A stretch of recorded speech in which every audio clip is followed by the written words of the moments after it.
Welcome everyone. हम discuss कर रहे थे स्टमक की पैथोलॉजी में पहला टॉपिक जो कि है गैस्ट्रोपैथी एंड एक्यूट गैस्ट्राइटिस। तो उसमें मैंने आपको अभी तक ये बात बताई थी कि किस तरह से हमारे स्टमक में प्रोटेक्टिव मैकेनिज्म्स प्रेजेंट है जो कि स्टमक को प्रोटेक्ट करते हैं from the extreme acidic pH inside the stomach. अब हमने क्या बात करनी है कि क्या चीज़ें हैं जो कि इस हमारे प्रोटेक्टिव मैकेनिज्म्स को डिसरप्ट कर रही हैं। सबसे पहली चीज़ और सबसे इंपॉर्टेंट चीज़ है हमारी ड्रग्स जो कि हैं एनएसएइड्स, ठीक है, non steroidal anti inflammatory drugs होती हैं। ये क्या आती है इनमें? मोस्ट कॉमन आपने एक ड्रग का नाम सुना है, आप सबसे ज्यादा लेते होंगे नाम, पोनस्टान जो है वो अक्सर खाई जाती है, या ब्रूफेन अक्सर खाई जाती है। ये बहुत कॉमनली यूज ड्रग्स है, ब्रूफेन और पोनस्टान। ये सारी एनएसएइड्स में आती है, non steroidal anti inflammatory drugs में, जिनमें आइबोप्रोफेन प्रेजेंट होता है, नेप्रोक्सन है और इस तरह की फैमिली के हैं। ये ड्रग्स क्या करती हैं? ये बेसिकली आपको अपनी बायोकेमिस्ट्री में आपने एक बात पढ़ी होगी, मैं आपको जरा सी रिवाइज कराती हूँ कि एक चीज थी प्रोस्टाग्लैंडिन, ठीक है। प्रोस्टाग्लैंडिन्स जो है ना, उनकी सिंथेसिस का हमने एक पाथवे पढ़ा था, और उस पाथवे में एक पूरा एक एंजाइम आता था इस्तेमाल होने के लिए जो कि था साइक्लोऑक्सीजिनेज, ठीक है, कॉक्स 1 एंड कॉक्स 2। प्रोस्टाग्लैंडिन की सिंथेसिस में ये दोनों एंजाइम्स इस्तेमाल होते हैं, ठीक है।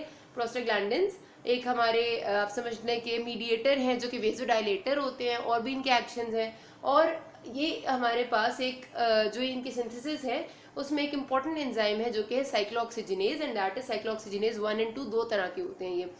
अगर हमारे पास ये प्रोस्टाग्लैंडिन की जो सिंथेसिस है ना ये कम हो जाती है, तो उसकी वजह से व्हाट हैपन्स कि हमारे तीनों के तीनों डिफेंस मैकेनिज्म्स खराब हो जाते हैं। हमारे तीनों डिफेंस मैकेनिज्म्स में प्रॉब्लम आने लग जाती है। वो कौन कौन से थे? म्यूकस सिक्रीशन था पहला डिफेंस मैकेनिज्म, दूसरा एमोनियम था, एंड तीसरा था हमारा जो ब्लड सप्लाई है रिच, ठीक है। क्यों प्रॉब्लम आती है? बिकॉज प्रोस्टाग्लैंडिन्स जो है वो हर टाइम सिक्रीट होकर इन तीनों मैकेनिज्म्स को नॉर्मलाइज रखने के लिए एक्ट कर रहे होते हैं। वो म्यूकस सिक्रीशन भी ज़्यादा करा रहे होते हैं, वो एमोनियम की प्रोडक्शन भी करा रहे होते हैं, और वो ब्लड सप्लाई को भी वहाँ पर जो है वो रिच रखने में, मेंटेन ज़्यादा ब्लड सप्लाई रखने में रोल प्ले करते हैं, बिकॉज दे आर वेजोडाइलेटर्स। जितनी वेसल ज़्यादा डायलेटेड होगी उतनी ब्लड सप्लाई उस एरिया की ज़्यादा हो जाएगी, ठीक है। तो अगर आपके पास किसी भी वजह से ये प्रोस्टाग्लैंडिन की सिंथेसिस ना हो तो हमारे तीनों के तीनों प्रोटेक्टिव मैकेनिज्म्स खराब होते हैं, और उसकी वजह से शदीद किस्म की इंजरी हो सकती है वॉल ऑफ द स्टमक को, एंड गैस्ट्राइटिस या गैस्ट्रोपैथी हो सकता है। तो एनएसएइड्स ये काम कराते हैं। एनएसएइड्स जाके कॉक्स 1 एंड कॉक्स 2 को इनहिबिट कराते हैं। कॉक्स 1 और कॉक्स 2 जब इनहिबिट होंगे, प्रोस्टाग्लैंडिन की सिंथेसिस इनहिबिट होगी, तो उसकी वजह से हमारे पास स्टमक इंजरी हो जाएगी। असल में जो एनएसएइड्स करा रही होती है इनका मकसद तो होता है ना, बेसिकली ये बहुत ज्यादा इस्तेमाल होती है फीवर को। आपने देखो कि बुखार हो रहा होता है, आपको कोई दर्द हो रहा होता है, आप पोनस्टान लेते हैं, ब्रूफेन लेते हैं, खासतौर पर बुखार के लिए, क्योंकि बुखार में ना एक्सेसिव सिक्रीशन ऑफ प्रोस्टाग्लैंडिन्स होती है। प्रोस्टाग्लैंडिन की वेरियस टाइप्स हैं, आपने फार्मा में पढ़ी होंगी, E2, I2, E1, ये सारी में से डिफरेंट टाइप्स हैं जो कि डिफरेंट काम कराती हैं। तो प्रोस्टाग्लैंडिन्स का एक काम ये भी कि फीवर भी इनकी वजह से, मतलब फीवर में ये एक्सेसिव अमाउंट में सिक्रीट होते हैं। तो एनएसएइड्स जाके प्रोस्टाग्लैंडिन के सिंथेसिस को इनहिबिट कराती हैं by inhibiting the enzyme COX 1 and COX 2, ताकि वो फीवर रिड्यूस हो जाए जो हो रहा है। लेकिन उसकी वजह से सेकेंडरीली क्या होता है कि वो प्रोस्टाग्लैंडिन की सिंथेसिस स्टमक में भी कम हो जाती है, और जब वो कम होती है तो स्टमक में एसिडिटी हो जाती है। इसलिए जब आप कभी भी हाई डोज में लेते हैं एनएसएइड, तो जब भी हम एनएसएइड्स को लो डोज में इस्तेमाल करते हैं तब तो कोई इतना बड़ा मसला नहीं होता, लेकिन हाई डोज में हमेशा इफेक्ट करती है। तो उसके साथ फिर हमें कोई ऐसी ड्रग देनी पड़ती है जो कि गैस्ट्रिक एसिडिटी को पहले से ही साथ रिड्यूस कर दे, ताकि डैमेज ना हो गैस्ट्रिक म्यूकोजा का। अच्छा, सेकेंड जो कॉज जो देखी गई है कि कर सकती है कोई मसला, वो है ओल्ड एज। ओल्ड एज में जनरली आपको पता है डिजेनरेशन हो रही होती है हर चीज़ की, तो उसमें म्यूकस सिक्रीशन वैसे ही थोड़ी कम हो जाती है। तो जैसे जैसे ओल्ड एज होती है म्यूकस की लेयर थिन होती जाती है, जिसकी वजह से स्टमक की एसिडिटी के, गैस्ट्राइटिस के चांसेस बढ़ जाते हैं। देन आपके पास हाई ऑल्टीट्यूड एक मसला है। हाई ऑल्टीट्यूड पे जाते हैं तो ऑक्सीजन सप्लाई कम होती है। ऑक्सीजन सप्लाई हाइपोक्सीमिया जब कॉज करती है तो आर्टरीज कंस्ट्रिक्ट करती हैं। आर्टरीज की कॉन्स्ट्रिक्शन की वजह से, बिकॉज ऑफ डिक्रीज ऑक्सीजन, हमारे पास ना रिच ब्लड सप्लाई नहीं रहता, और एक मैकेनिज्म जब कम हो जाएगा तो आपके गैस्ट्राइटिस के चांसेस बढ़ जाते हैं। फिर आपके पास एच पाइलोराई, जो हेलिकोबैक्टर पाइलोराई आपका बैक्टीरिया है, आपको पता है कि वो तो इन्फेक्शन करता है, उसका जो इन्फेक्शन आपके स्टमक में होता है वो तो आपको काफ़ी ज़्यादा डैमेज कर देता है। वो अमोनियम की सिक्रीशन को भी कम कर देता है, वो जाके स्टमक की वॉल में बाकायदा म्यूकस लेयर को इन्वेड कर लेता है, और उससे गैस्ट्राइटिस होने के चांसेस बहुत ज़्यादा हैं, जिसको हम अलग से पढ़ेंगे, और ये बहुत इंपॉर्टेंट कंडीशन है। देन हमारे पास है हार्श केमिकल्स। अगर किसी कोई गलती से या फिर जान के सुसाइड, होमिसाइड, एक्सीडेंटल किसी भी वजह से अगर एसिड या अल्कली या कोई भी हार्श केमिकल को इंजेस्ट करेगा जान के, ठीक है, तो वो उसकी वजह से आपको पता है केमिकल्स जाके उसकी म्यूकोजा, उसके एपिथेलियम सब कुछ इरोड कर देते हैं और बाकायदा एपिथेलियम डिस्ट्रॉय हो जाती है। एपिथेलियम ही डिस्ट्रॉय हो जाती है तो सिक्रीशन ऑफ एसिड भी कम होती है और सिक्रीशन ऑफ म्यूकस भी कम होती है। एसिड तो जहाँ इस जगह से सिक्रीट होगा, सपोज यहाँ से अगर एपिथेलियम डिस्ट्रॉय नहीं हुई तो एसिड यहाँ से सिक्रीट हो जाएगा और पूरे एसिड स्टमक में फैल जाएगा, लेकिन म्यूकस जो वहाँ से सिक्रीट होगा पूरी स्टमक में लेयर नहीं बना सकता, तो इसलिए फिर हमारे पास गैस्ट्राइटिस के चांसेस बढ़ जाते हैं।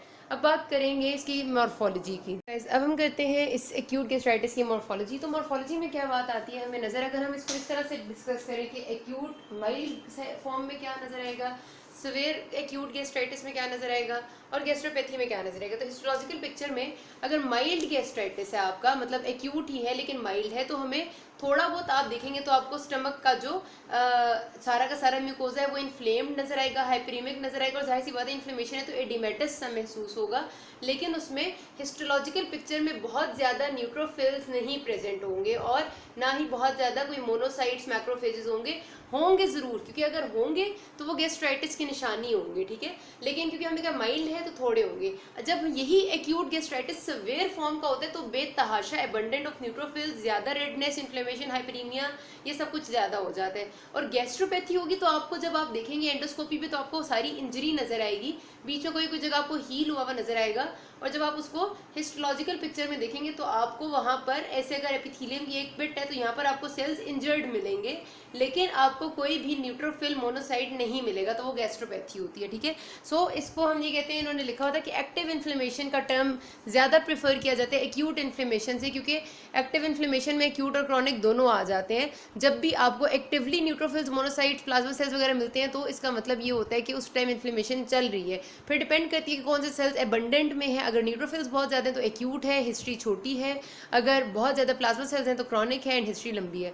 ये यहाँ पर ख़त्म हो जाता है हमारा गैस्ट्रोपैथी एंड एक्यूट गैस्ट्राइटिस। अब एक छोटा सा और टॉपिक है स्ट्रेस रिलेटेड म्यूकोजल डिजीज़, वो कर लेते हैं। ओके गाइस, तो आप अपने दिमाग में स्ट्रेस रिलेटेड म्यूकोजल डिजीज़ से रिलेटेड ये बात बिल्कुल क्लियर रखनी है कि इसमें स्ट्रेस से मुराद सिर्फ मेंटल स्ट्रेस नहीं है जो हम लेते हैं, स्ट्रेस से मुराद है बॉडी पे कोई भी चीज़ जो कि एज ए एक्सटर्नल एजेंट आके एक्ट करेगी लेकिन डायरेक्टली स्टमक पे एक्ट नहीं करेगी। अभी तक हम जो गैस्ट्राइटिस या गैस्ट्रोपैथी की सारी चीज़ें पढ़ी थी वो स्टमक को डायरेक्टली डैमेज करी थी, इसमें जो चीज़ है वो आपके स्टमक को डायरेक्टली कुछ नहीं करी, लेकिन वो स्ट्रेस आपके स्टमक को जो है वो डैमेज कर रहा है। किस चीज़ का स्ट्रेस हो सकता है, सपोज आप किसी कोई पेशेंट है जो बहुत ज़्यादा बीमार है, बीमारी उसके स्टमक से रिलेटेड नहीं है, लेकिन उस बीमारी का स्ट्रेस बहुत शदीद स्ट्रेस उसको मेंटल भी है और उसको बीमारी का भी, मतलब बॉडी में भी जो चेंजेस आ रही हैं वो भी एक स्ट्रेस है, ये दोनों मिलके उसके स्टमक को डैमेज कर देते हैं। फिर अगर कोई ट्रॉमा का पेशेंट है, कोई सर्जरी होने वाली पेशेंट है, कोई शदीद किस्म की या मतलब बहुत ज़्यादा इंटेंसिव मेडिकल केयर पे है पेशेंट, ये सारी चीज़ें are the stressors. Mental stress भी ये होती हैं और ये आपकी बॉडीली स्ट्रेस भी दे रही होती हैं बॉडी को एज एन एक्सटर्नल एजेंट, तो ये दोनों मिल मिला के आपके स्टमक के म्यूकोजा को डैमेज कर देती है, ठीक है। तो स्ट्रेस रिलेटेड म्यूकोजल डिजीज जो है उसमें फिर हम ये देखते हैं कि उसको हमने 3 फॉर्म्स में डिवाइड किया हुआ है। कॉजेस मैंने आपको बता दी, किसी भी किस्म का स्ट्रेस हो सकता है, ट्रॉमा, सर्जरी, चाहे कोई मेंटल स्ट्रेस है, चाहे क्रिटिकली इल पेशेंट्स जो आईसीयू में होते हैं उनमें अक्सर ये स्ट्रेस रिलेटेड गैस्ट्राइटिस हो जाता है। अच्छा, इसमें फिर हमारे पास जो इसको हमने इसकी बेसिस ऑफ लोकेशन पे ना 3 नाम दिए हुए। सबसे पहला होता है जिसे हम कहते हैं जो सिंपल स्ट्रेस अल्सर्स होते हैं, वो जो स्ट्रेस अल्सर्स हैं वो ज़्यादातर होते हैं आपके स्टमक में, मतलब उनको स्टमक के लिए ही करेक्टराइज किया हुआ स्पेसिफिकली, और ये शॉक के पेशेंट्स या फिर बहुत सिवियर ट्रॉमा के पेशेंट्स में बहुत ज़्यादा होते हैं। शॉक के जो पेशेंट्स होते हैं आपको पता है कि उनमें ब्लड सप्लाई की जो ब्लड की परफ्यूजन है वो बहुत कम हो जाती है ऑर्गन्स में, तो आगे मैं आपको बताती हूँ कि किस तरह वो आपके स्टमक को भी डैमेज करती है। और उसके अलावा जो शदीद ट्रॉमा है वो ट्रॉमा भी आपको ट्रॉमा हो सकता है, उसे बाजू में लगा था, उसे कोई गन शॉट बुलेट लगी थी, तो उसका ट्रॉमा, उसका मेंटल ट्रॉमा है, उसका फिजिकल ट्रॉमा है, उससे भी आपका गैस्ट्राइटिस हो जाता है। या फिर कोई ब्लड बॉर्न सेप्सिस है, कोई वो पूरी बॉडीली इन्फेक्शन है, तो वो भी आपको स्ट्रेस अल्सर कर सकते हैं। तो उसके बाद हमारे पास मतलब स्ट्रेस अल्सर हम तब कहते हैं जो क्रिटिकली इल पेशेंट्स होते हैं ना, उनको स्ट्रेस अल्सर्स होते हैं, ठीक है, मोस्टली। क्योंकि ये जो ट्रॉमा के पेशेंट है, शॉक के पेशेंट, ट्रॉमा ये ट्रॉमा नहीं कि मुझे यहाँ पर जरा सी सुई लग गई है तो मुझे उससे स्ट्रेस अल्सर हो जाएगा, वो नहीं करता, क्रिटिकली सिवियर ट्रॉमा होता है ये इसमें, ठीक है। दूसरी चीज़ है कर्लिंग अल्सर्स। कर्लिंग अल्सर्स का जो नाम है ना स्पेसिफिक है फॉर ड्यूडेनम। ड्यूडेनम की जो शेप है आपको पता है ऐसे करके है, सी शेप सा है ड्यूडेनम हमारा, ठीक है, उल्टा सा यूं सी सा बना हुआ है, कुछ मैंने भी गलत साइड ड्रॉ किया होगा, सॉरी, इस तरफ है ना, सी है यूं करके, ठीक है। तो ये जो सी शेप ड्यूडेनम है ना, इसमें अगर हमारे पास अल्सरेशन होती है ड्यू टू एनी स्ट्रेस, जो स्ट्रेस किस किस्म का हो सकता है, बर्न हो सकता है, सिवियर बर्न या ट्रॉमा, उसकी वजह से इसकी वॉल जो है वो कर्ल हो जाती है, इसलिए उसको कर्लिंग अल्सर का नाम दिया हुआ है। तो ये ड्यूडनम के लिए स्पेसिफिक है। फिर हमारे पास जो है वो कुशिंग्स अल्सर्स होते हैं। कुशिंग अल्सर आपके स्टमक, ड्यूडनम, इसोफेगस, मतलब किसी में भी हो सकते हैं, इसोफेगस में भी, स्टमक में भी, ड्यूडनम में भी, और ये मोस्टली इंट्राक्रेनियल हेमरेज के बाद होते हैं, ठीक है। जो आपकी इंट्राक्रेनियल डिजीजेज होती हैं ना, उनके स्ट्रेस की वजह से होते हैं। तो बहरहाल वैसे एक लोकेशन की बेस पे जरा सा नाम बदला हुआ है, वरना इतना कोई मसले की बात नहीं है। जो पैथोजेनेसिस है ना मेन, उस पर आपने गौर करना है, और वो कुछ इस तरह से है। क्या ये जो स्ट्रेस होता है ना, सबसे पहली बात और सबसे इंपॉर्टेंट बात जो ये करता है वो ये कि ये आपकी बॉडी में हाइपो परफ्यूजन करता है, बॉडी में स्पेशली स्टमक में, क्योंकि आपका स्ट्रेस में क्या हो रहा होता है कि हार्ट और लंग्स पे बहुत ज़्यादा प्रेशर पड़ रहा होता है, सारी की सारी ब्लड सप्लाई वो कंज्यूम कर रहे होते हैं, तो बाकी एरियाज से जो ब्लड सप्लाई है वो डिक्रीज हो जाती है।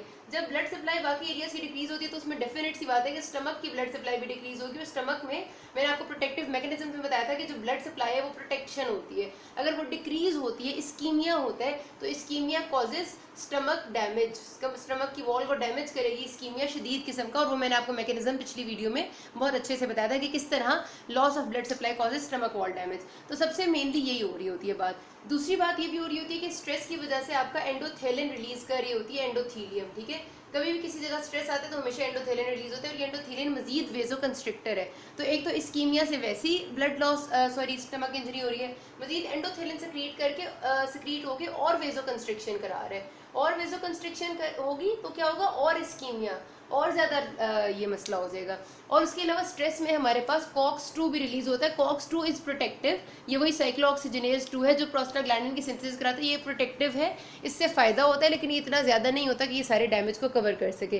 तो ये आपके मेन मसले होते हैं। उसके अलावा अगर आपको जो कुशिंग अल्सर्स होते हैं, जो मैंने आपको कहा था बर्न्स वगैरह की वजह से होते हैं, उनमें कहते हैं कि डायरेक्टली आपका जो वेगस नर्व का न्यूक्लियस है वो स्टिमुलेट होता है और वो एसिड की सिक्रीशन को बढ़ा देता है, ठीक है।